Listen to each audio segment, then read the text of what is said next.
नमस्ते, मैं हूं सुरेश कुमार एकलवे और आप देख रहे हैं बात सच है। ईस्टर्न लद्दाख में भारतीय सेना ने अपना जोश भी नहीं दिखाया था कि चीन उससे पहले ही बिलबिलाने लगा है। हालत यह है कि बिना संघर्ष के ही चीन सिर पटक रहा है। उसको भारत ने ऐसी तगड़ी चोट पहुंचाई है कि चीन की हेकड़ी साबुन के झाग की तरह बैठ चुकी है। खास बात यह है कि चीन की धौंस निकालने में इस बार हम और आप रणवीर बनकर उभरे हैं। उस पर पड़े ही पहले बार से उसकी ऐठन छूमंत्र हो गई है और अब चीन अपना सिर पकड़कर रो रहा है। चीन दिवाली से 1 महीने पहले तक भारत को 40,000 करोड़ रुपए की लाइटिंग और अन्य दिवाली उत्पाद निर्यात करता था, मगर इस बार उसका निर्यात 2% भी नहीं रहा है। स्थिति यह है कि चीन से आने वाले दिवाली उत्पादों का देश में कोई खरीदार भी नहीं है। व्यापारियों ने भी कहीं ना कहीं हालातों को पहले ही भांप लिया था। यही वजह है कि उन्होंने चीन से माल नहीं मंगाया है। अगर कुछ थोड़ा बहुत आयात हुआ भी है तो वह भारत सरकार द्वारा बढ़ाई गई ड्यूटी से काफी महंगा हो गया है, जिससे इस बार चाइना माल को भारतीय उत्पादों से कड़ी टक्कर मिल रही है। खास बात यह है कि उपभोक्ता भी चाइना माल से कन्नी काट रहे हैं, जिससे आयात करने वाले व्यापारी भी कहीं ना कहीं परेशान है। गैर सरकारी आंकड़ों के मुताबिक दिवाली के दौरान इस्तेमाल होने वाले 90% लाइटिंग उत्पाद चीन से आयातित होते थे, मगर सरकार ने चीन की नकेल कसने के लिए बड़ा निर्णय लिया है। अब चीन से आयातित सामानों की बंदरगाहों पर गुणवत्ता की जांच हो रही है। खराब गुणवत्ता वाले सामानों को वापस चीन भेजा जा रहा है या फिर उसे वहीं पर नष्ट किया जा रहा है। मजे की बात यह है कि इसे नष्ट करने की प्रक्रिया में होने वाला खर्च भी आयातक से वसूला जा रहा है। यानी जो आयातक मोटा पैसा बनाने के लिए चीन से घटिया सामान लाकर भारत में खपा देते थे, अब उनकी भी खैर नहीं रही है। मिली जानकारी के अनुसार अभी तक 300 करोड़ रुपए का चीनी सामान नष्ट किया जा चुका है और लगभग 400 करोड़ रुपए का सामान वापस चीन भेज दिया गया है। दशहरे दिवाली पर हर स्टॉल पर छाए रहने वाले चीनी उत्पाद इस बार बहुत ही कम रह गए हैं, जबकि भारतीय उद्यमों को अपने पैर जमाने का मौका भी मिल गया है। उधर चीन से लाइटिंग उत्पाद निर्यात नहीं होने के चलते चीन की फैक्ट्रियों में ताले जड़ने की नौबत आ गई है। चीन में 600 से ज्यादा ऐसी फैक्ट्रियां हैं जिनका कारोबार केवल भारत के साथ ही होता है। ये उद्योग पूरे साल दिवाली के लिए खिलौने, गिफ्ट आइटम, पटाखे, फुलझड़ी और लाइटिंग सामान बनाते हैं, मगर इस बार उनका निर्यात बहुत कम रह जाने से उनके सामने रोजगार का संकट खड़ा हो गया है। सिर्फ इतना ही नहीं, इन फैक्ट्रियों के गोदाम भी दिवाली पर डॉक्चटे पड़े हैं, जिनके लिए कोई भी खरीदार नहीं है। आपको बता दें कि भारत के बाद अमेरिका में भारी तादाद में चीन के लाइटिंग सामान और खिलौने बिकते हैं, किंतु अमेरिका ने अपने यहां पहले ही ऐसे नियम बनाए हैं जिससे गुणवत्ता में लेस मात्र कमी मिलने पर उसे रिजेक्ट कर दिया जाता है। इसलिए चीन अपने घटिया सामानों को भारत के बाजार में खपाता रहा है। नेपाल में भी चीनी लाइटिंग बिकती है, मगर वह कोई बड़ा बाजार नहीं है। इसलिए चीन की परेशानी बढ़ रही है कि वह अपनी फैक्ट्रियों को तालाबंदी से कैसे बचा पाएगा। जून 2020 में डोकलाम विवाद के बाद भारत द्वारा चीन से आयात में 26% की भारी कमी आई है। इस आयात में केमिकल और मेडिसिन भी शामिल है, जिसके लिए भारत अपने घर में निर्माण की तैयारी कर रहा है। आत्मनिर्भर भारत अभियान के तहत भारत के छोटे उद्यमियों ने चीनी प्रोडक्ट से बेहतर सामान बनाने शुरू किए हैं। हालांकि यह चीनी प्रोडक्ट के मुकाबले कुछ ज्यादा महंगे हैं, मगर गुणवत्ता के मामले में यह अंतर्राष्ट्रीय बाजार के अनुरूप है। भारतीय बाजार से एलईडी टेलीविजन, फ्रिज और एसी के दिन भी अब लदने जा रहे हैं। इसके अलावा भारत सरकार चाइना मोबाइलों की तियापांचा की तैयारी कर रही है।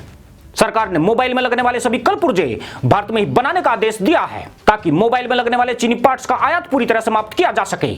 दुनिया में सबसे ज्यादा चीनी कंपनियों के मोबाइल भारत में ही बिकते हैं। आंकड़ों के मुताबिक वीवो की 73%, Xiaomi की 67%, ओप्पो की 48% भारत में बिक्री है। अगर भारत सरकार की नीति कामयाब रही तो चीनी मोबाइलों की भारत में बुरी गत हो जाएगी। उधर आर्थिक चोट पड़ने से बिलबिलाए चीन ने अंतर्राष्ट्रीय नियम कानूनों का ढिंढोरा बजाना शुरू कर दिया है। यह चीन का पुराना पैतरा है। जब भी उसकी दुम पर गर्म रोड रखी जाती है, उसे अंतर्राष्ट्रीय नियम बहुत जल्दी याद आ जाते हैं। चीन दुहाई दे रहा है कि भारत WTO के नियमों का उल्लंघन कर रहा है।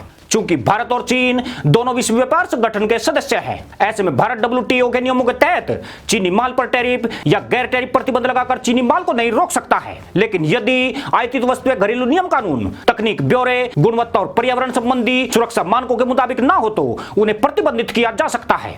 WTO के नियमों का हवाला देते हुए चीन ने बोवाइन मीट, फल सब्जियों, बासमती चावल और कच्चे पदार्थों के भारत से आयात पर बाधाएं उत्पन्न की है। ऐसे में भारत भी चीन द्वारा लागत से कम मूल्य पर माल भेजकर भारतीय बाजार पर कब्जा करने और खराब गुणवत्ता का आधार बताकर चीन को उसी की भाषा में जवाब दे रहा है। इसके लिए Bharat anti dumping duty tax लगाकर चीन को हतोत्साहित भी करने लगा है। भारत अभी तक 224 से ज्यादा चीनी मोबाइल ऐप्स को पूरी तरह बैन कर चुका है। साथ ही भारत में काम करने वाली कई कंपनियों के ठेके निरस्त कर दिए गए हैं।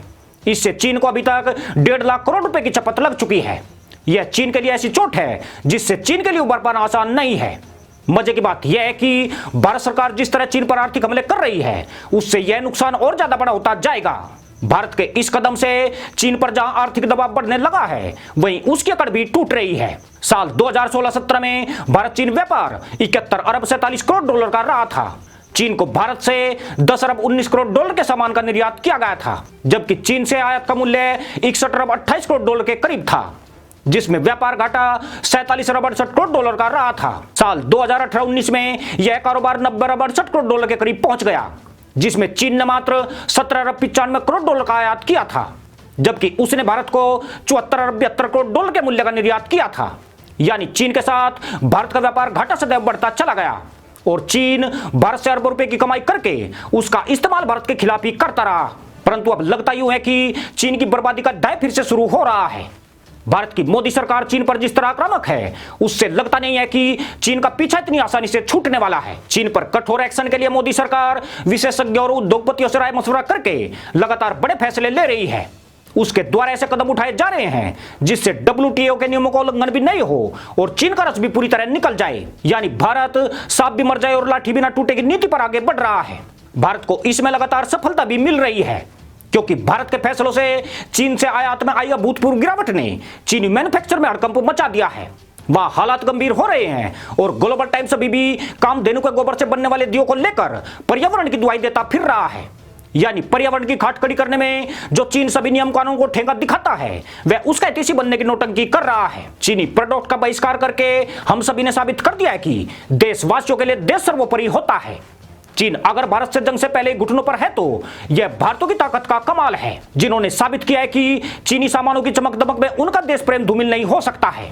खासतौर से इस बार की दिवाली कई मायनों में खास होने वाली है। इस दिवाली जहां भारतीय उत्पाद भारत को रोशन करेंगे, वहीं सीमा पर तैनात हमारे जवानों के आत्मबल को भी मजबूत करेंगे। इसी के साथ अनुमति दोस्तों, जय जवान जय किसान जय हिंद वंदे मातरम।